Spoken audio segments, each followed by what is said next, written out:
Hello, everyone. Thank you for joining the webinar. We're going to give it a few seconds and then we'll get started. If you want, you can tell us where you're from in the chat. I'm from New York. So give a few seconds.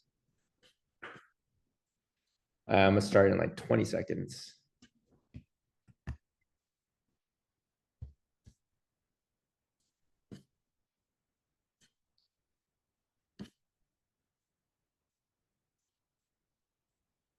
You got one from Chicago? Anyone else? San Diego?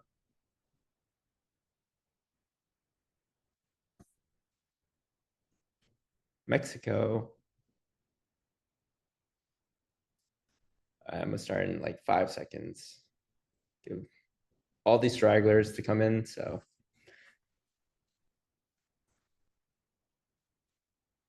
Toronto, I was just there for a conference. I was there for eCom North. So. Poland, nice. Cool. I'm just gonna kick things off. My name is Ray from Nostra. Oh shoot. We're gonna do some intros first. I am the head of marketing at Nostra. Just like you guys, I used to be on the D2C side. I was mainly on the brand side, focusing on ecom and retention. So again, our whole topic is preparing for Black Friday, Cyber Monday, and doing these live site audits. So I've definitely been there, and I've definitely partook in these crazy times right now, getting ready for Black Friday, Cyber Monday. Neil, I'm gonna shoot it to you. Yeah, how's it going? I'm Neil. I am a senior customer solutions engineer at Nostra. Calling in from Denver. Basically, I help set up configurations for Nostra. I do these type of speed audits for our clients all the time as well. Just kind of a site speed expert. Hi, everyone. My name is Anshey, founder and CEO here at Verbal Plus Visual. We're a digital agency focused on the e-commerce space, of course. We partner with brands to ensure that they are delivering emotional resonance with their customers to drive organic growth and transactional fluidity to make sure customers have a clear path to purchase. We're strong partners with Nostra and have been for quite some time. So excited to be here and share insights along with the Nostra team. Cool. Thank you guys for giving me your intros. I'm excited to get this started. What we're going to really go over is basically Black Friday, Cyber Monday checklist that you might not have thought about, or like the obvious things, but it's just the obvious QAs that you have to go through when you're doing the highest traffic of the year, right? And then we're going to go over 3 pre-selected websites that based on your signups. So you might be lucky and we might have already selected you. So be on the lookout for that. And lastly, I encourage everyone to drop your URL because you have the opportunity to get a live speed audit and a CRO audit. So please, everyone, just drop your URL and you might get chosen. You could keep dropping your URL as we go on, but again, keep dropping them for your chance to get selected for a free site audit and CRO audit. Keep them coming, but I'm just gonna kick it off. Right, the first thing everyone should do is basically look at your promo and make sure that it's live, obviously, right? But there's also like multiple layers of how we want to approach this, right? Some brands do a minimum AOV. Some rules are tied to multi-tier discounts on those AOVs. And some are basically done by VIPs or new customers cohorting, right? A lot of times customers and will input like your code and you don't want it to be not live, right? That's like the biggest fear of any brand when you're doing BFCM, especially when you give like an early access code, you want to make sure like the cohort is the right cohort you're giving it to. A lot of times brands will also use complexities like GWP or, gift with purchase and allow so many errors, right? You need to check your tech, make sure everything's working and making sure you're getting, the right offering to the right people, right? Double check Don't send emails or run ads without the discount being live first and foremost. A lot of things I also see is like when you're bundling, make sure it's accurate. When you're getting 40% off, make sure it's actually 40% off. Sometimes when I've seen brands do up to 40% off messaging, and only one product ends up being 40% off, and that creates a lot of angry customers, right? I've seen people countless of times reach out to CX and they're just like, okay, only one product is 40% off, and you're using like lingo saying up to 40% off. So it's kind of frustrating, and you're not being transparent with your customer base, and you're creating that friction. So everything about BFCM in this whole entire webinar is to reduce friction and get them to check out. A lot of times you should also check your shipping rates. Make sure that, if you're offering free shipping, that's actual free shipping. A lot of times during BFCM, like free shipping thresholds could be a barrier, just because, you're trying to hit that AOV threshold on products that are already discounted. So potentially it might be harder to make a basket so you can hit that threshold. But, sometimes like you can just reduce that friction by basically offering free shipping.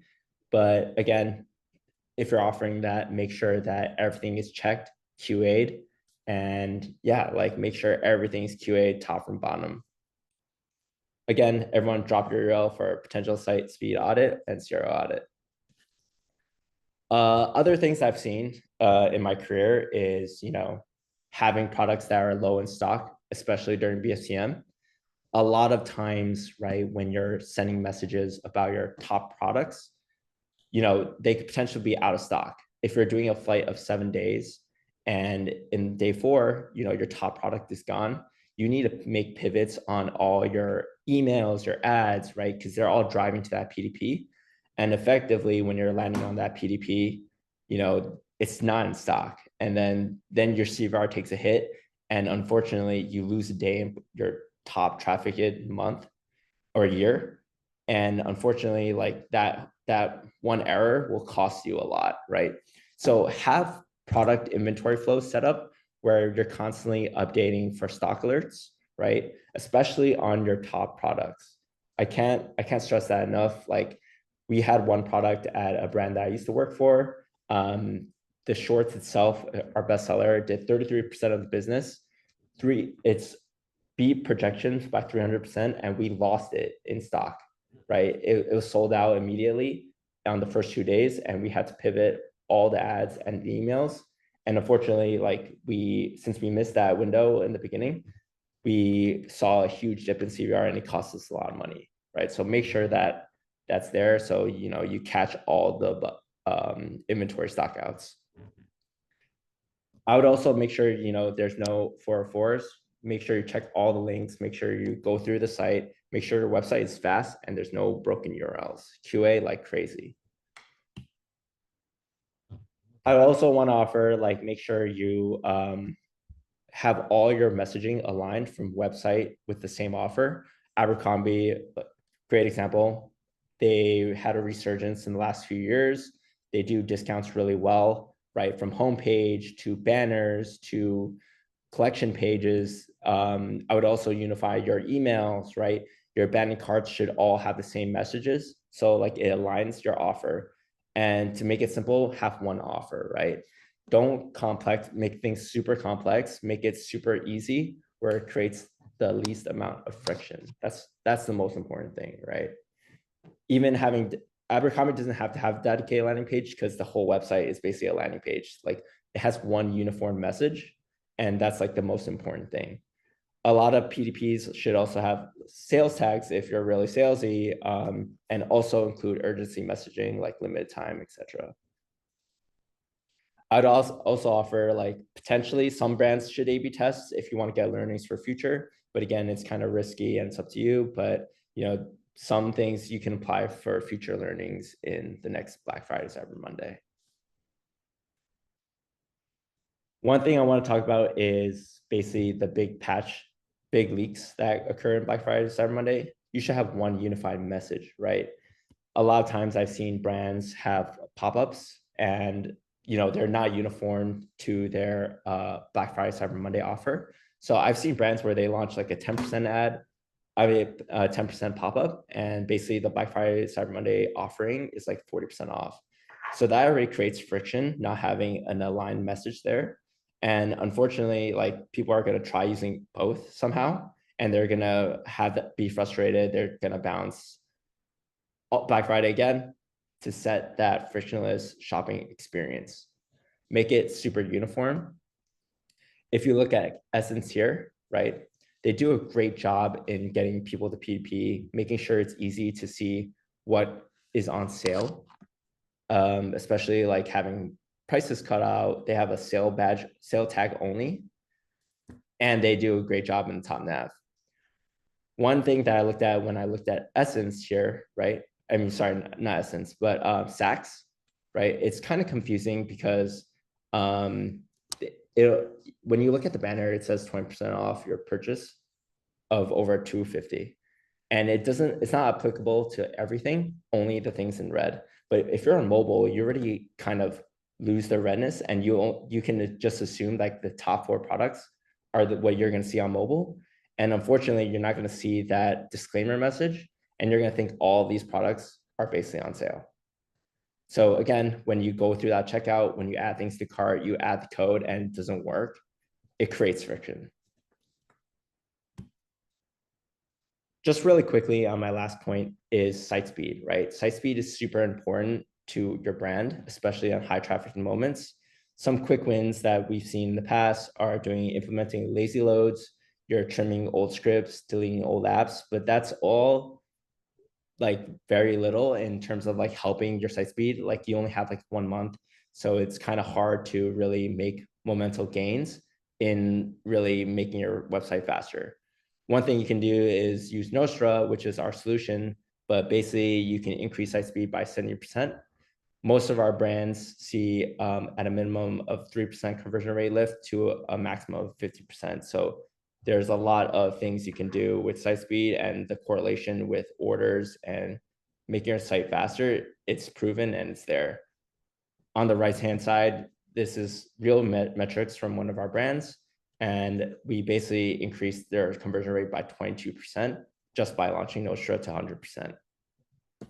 If you're curious on how fast your website is, you can go to nostra.ai/site speed test to check out how fast your website is. Cool.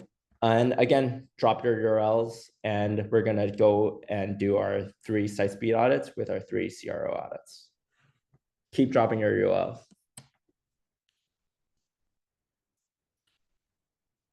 Neil, I don't know if you want to share your screen. Yeah. You guys see my screen? So we're going to start with Pandora here. So when I'm optimizing websites for Nostra, I'm always going to check the site out first before going into the tooling. Some things I'm looking for are, how long is it taking for this main document to load?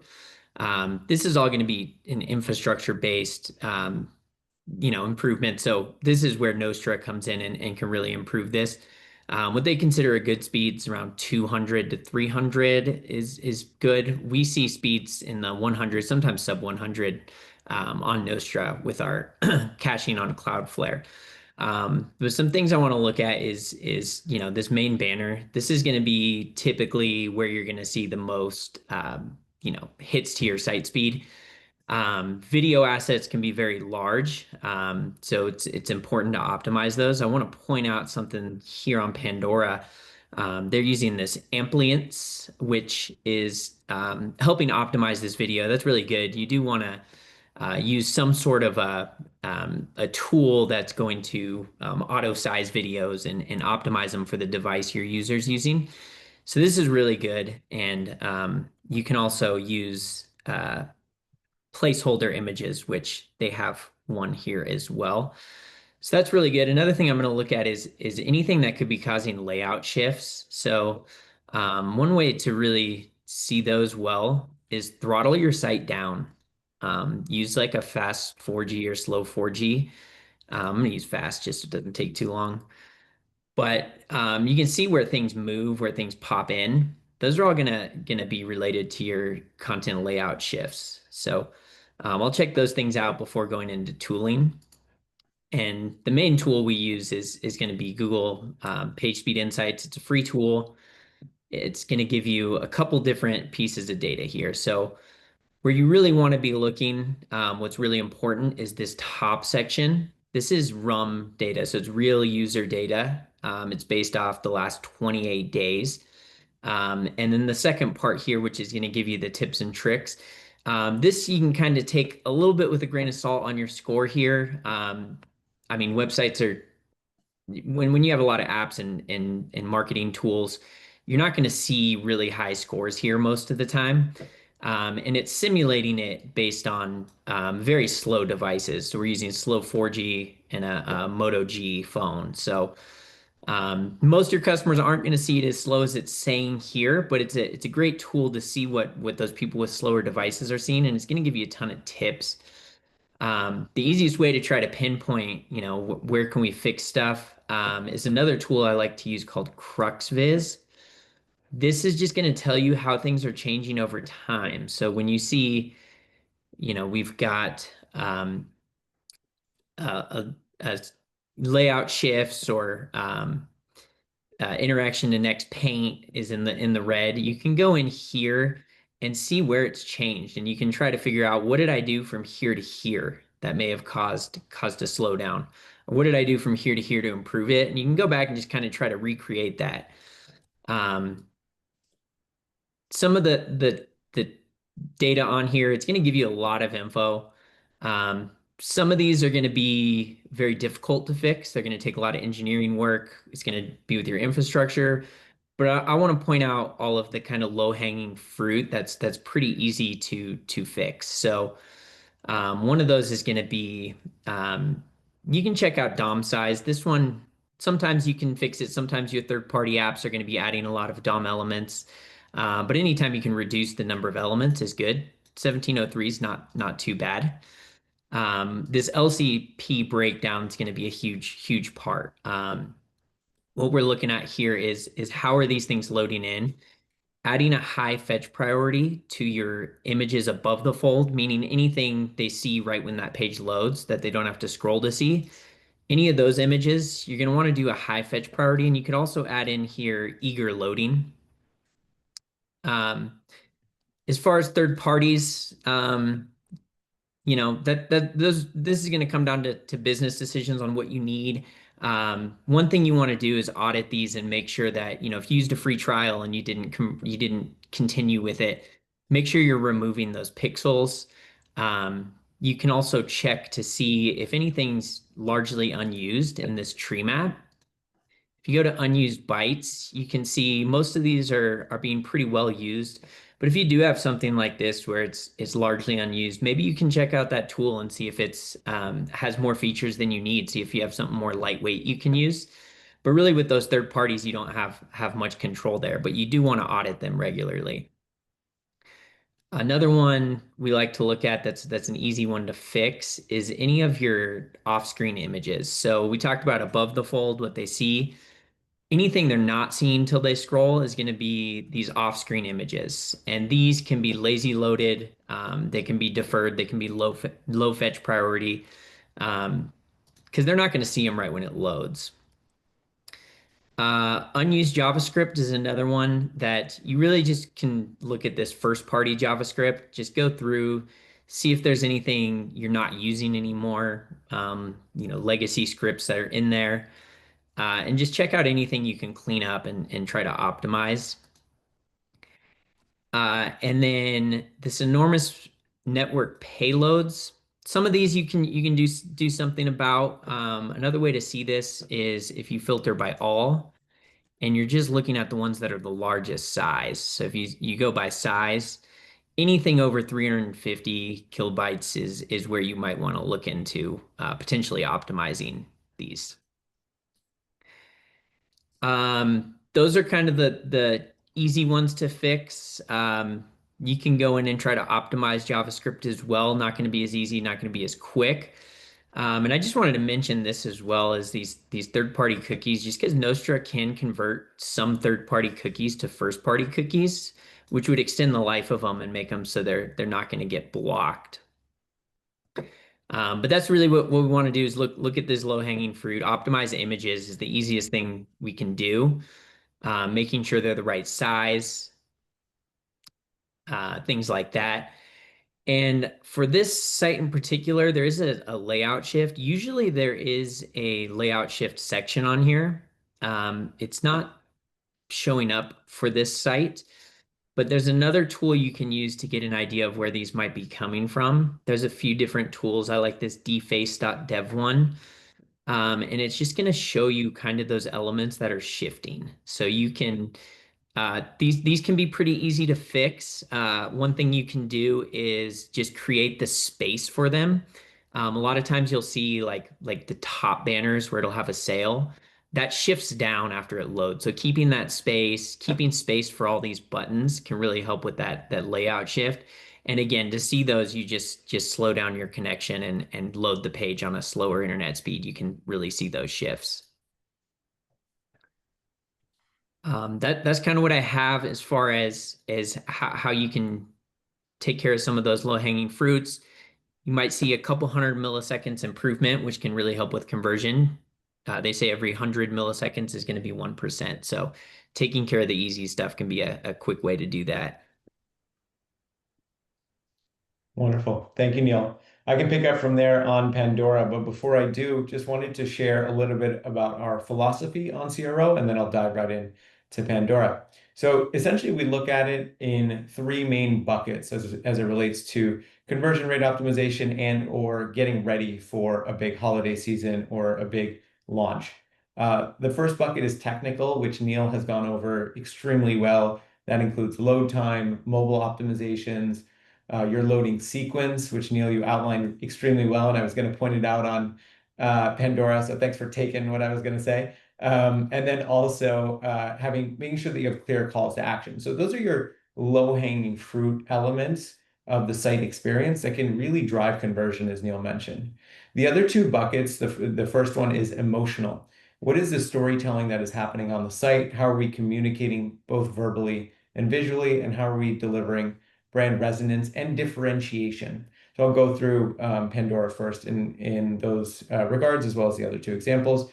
And then the third is transactional.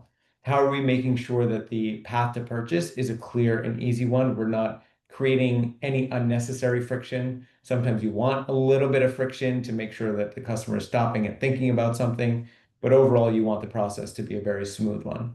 So through that lens, technical, emotional, and transactional, we're going to concentrate, or I'm going to concentrate on the emotional and transactional sides for the Black Friday, Cyber Monday reviews that I'm going to do. So with that, I'm going to share my screen. Hold on one second. And we're going to start going through Pandora. So I did want to mention, as I was going through emotional and transactional, a few kind of examples that are more general, and then we can talk about how those apply here. So emotional, when we talk about brand and brand resonance, because the Nostra team has the technical side so well down, I'm going to talk about emotional first. How do you create a compelling offer that is something that's going to resonate emotionally? So one example of that is many years ago, Patagonia had an ad called Don't Buy This Jacket, and they actually took down their homepage during Black Friday, Cyber Monday, and had an ad for Don't Buy This Jacket. The reason is it aligns with their core values, and their core value is sustainability and being kind to the earth. And so they did that, and they got tremendous press. So Black Friday, Cyber Monday is not just an opportunity to optimize your site, it's also an opportunity to share what are your values and do it in a unique way that creates emotional resonance. And it actually skyrocketed their sales for Black Friday, Cyber Monday. In addition to that, we have so much AI-generated videos, AI-generated live chats. We can make really unique experiences that facilitate emotional connection. And so here I want to start pointing out some things that Pandora is doing well and some areas of opportunity. So first and foremost, this may feel really trivial, but what is your brand storytelling and how does that resonate throughout the site?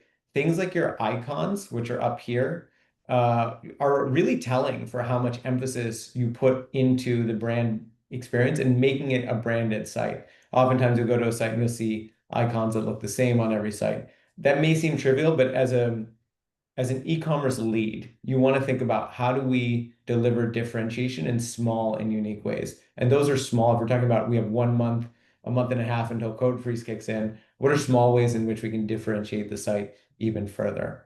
In addition to that, from a transactional perspective, we want to make sure that your buttons and your calls to action are both clear verbally and they're clear visually. So discover more, for example, here on this button, there's a couple things that I feel are incorrect with this. Number one, it's buried down at the bottom and it's dark. So it's hard to read, it's small type. That's okay. However, I might consider changing the color of the button to this and discover more. What am I discovering, right? So I'm a little unsure and unclear as to what I'm actually going to discover. And this is the main element that goes on the site when we first land. So how do we make sure there's clarity? Another thing that is non-existent on this page, but does exist on future pages, is having some sort of top banner that talks about your offering, what makes you different, your discounted rates, et cetera, et cetera. So actually one of the things that I find most visually drawn to, which is not a good thing, is this feedback button on the right side because it stands out from a color perspective. So we want to be really careful with color. And those are small changes, but taking a look and seeing where the eyes are drawn. So you can actually run tests with things like Hotjar. Hotjar is a heat map tool to see where people are going. And you can start to see is feedback something that's, how important is feedback for you in what you're doing. And from that, you can start to get a sense of where are people going on the site and is it the right place to go. As we scroll down, this is a very brand-centric site, which is great. There's not really any direct shopping. So we don't see any individual products that I can go ahead and buy. And so that's usually a miss. It's something that you want to test for as much as possible. There are some really great tools out there for A/B testing, and A/B testing is a good thing to do right now. It's a really great time where traffic is going to spike, and you can start to test, hey, we have several of these large screen videos that are going on. Are they actually moving the needle? Or do we want to move this button up a little bit or to the right and change the color to make sure that we are drawing attention to it, right? So these are all considerations that you want to take top of mind for you.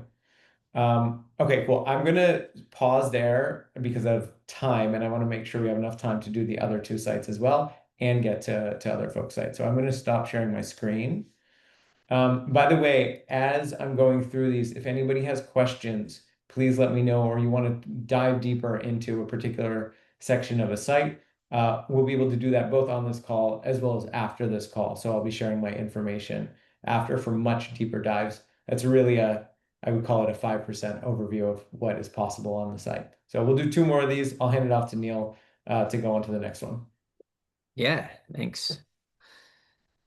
So the second site we're going to take a look at is DC Shoes, one of my favorite brands growing up as a skateboarder and snowboarder. So again, a lot of this is going to be a little bit repetitive just because it's a lot of the same elements you really want to look for on the site speed. So we're looking at, that initial document load, 732 milliseconds. This is a lot of what that time to first byte is. It's not a complete measurement of all of it, but this is going to be a huge portion of that time to first byte. Looking at the banner, when you have a banner like this one where you're flipping through different images, the only one it's going to be really important to load quickly is going to be the first one that pops up.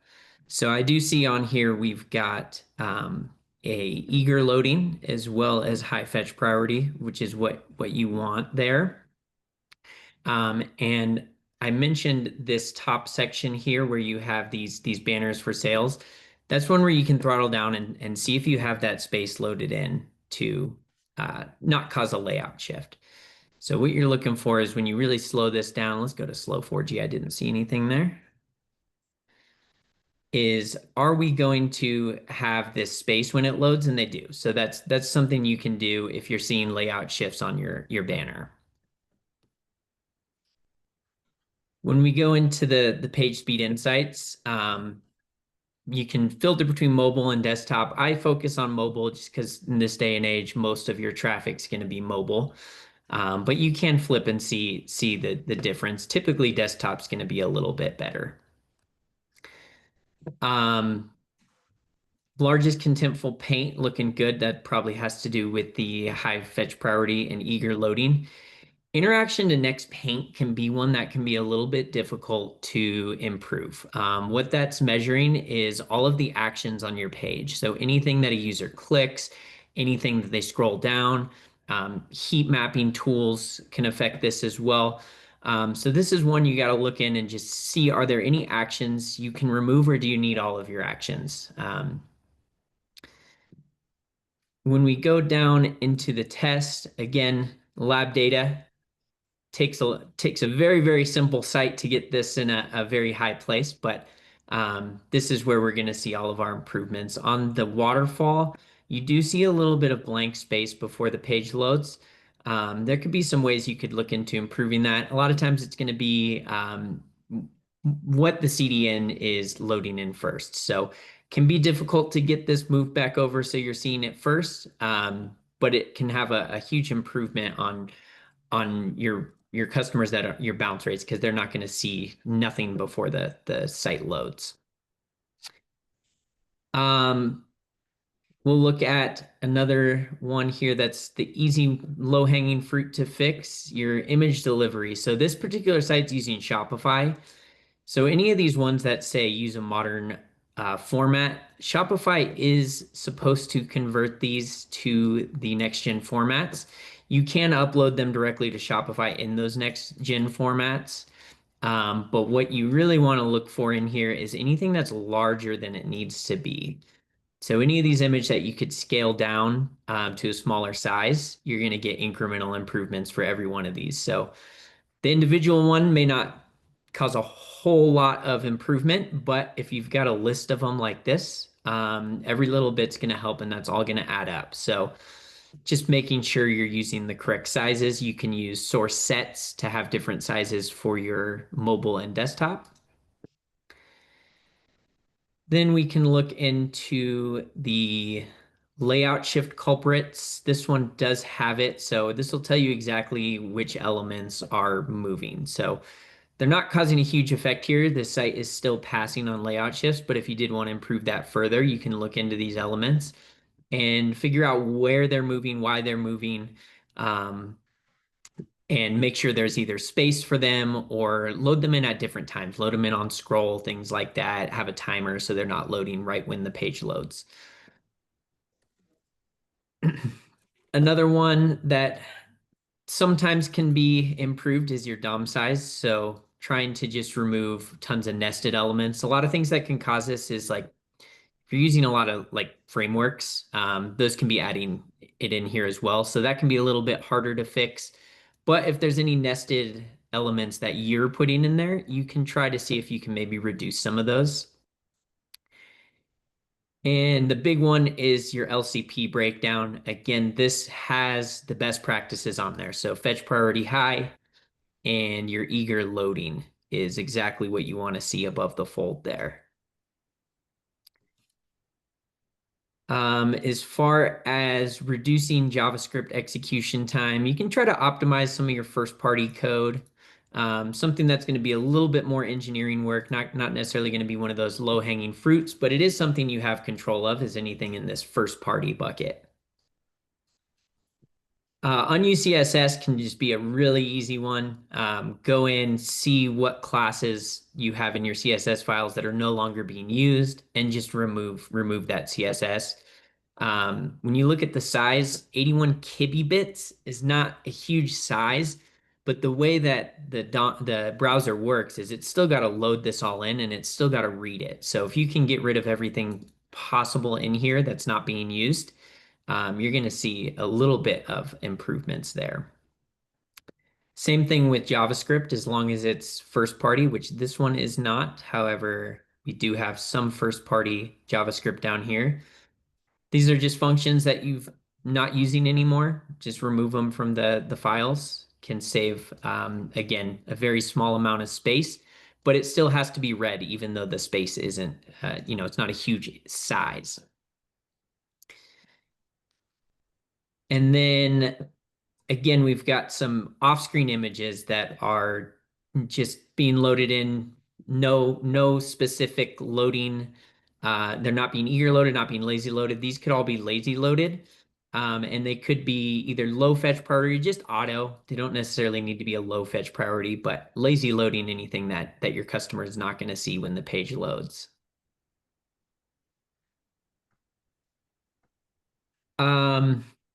Same thing with these enormous payloads. Only 2 that are coming in from first party. Again, the third party is just auditing those, make sure you're still using everything, and removing any pixels you're not using.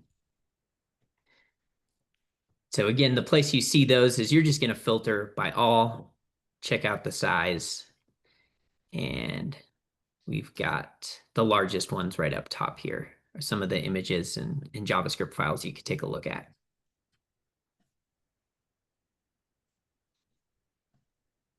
Wonderful. Cool. I'll pass it over. I'll hop into DC. I appreciate that, Neil. I know we have 7 minutes left from my understanding, so I'll run through this as quickly as I can, and then we can go through. I'll hand it back off to Ray, I should say, for next steps. So a couple of things that DC is doing really well, a couple areas of improvement.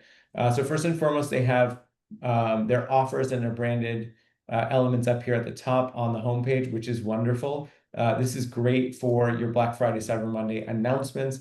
It's great for your branded announcements, your free shipping, etc. And so I think they do a really nice job of having those here. And then they go away on scroll. That's perfect because you want your navigation to be strong.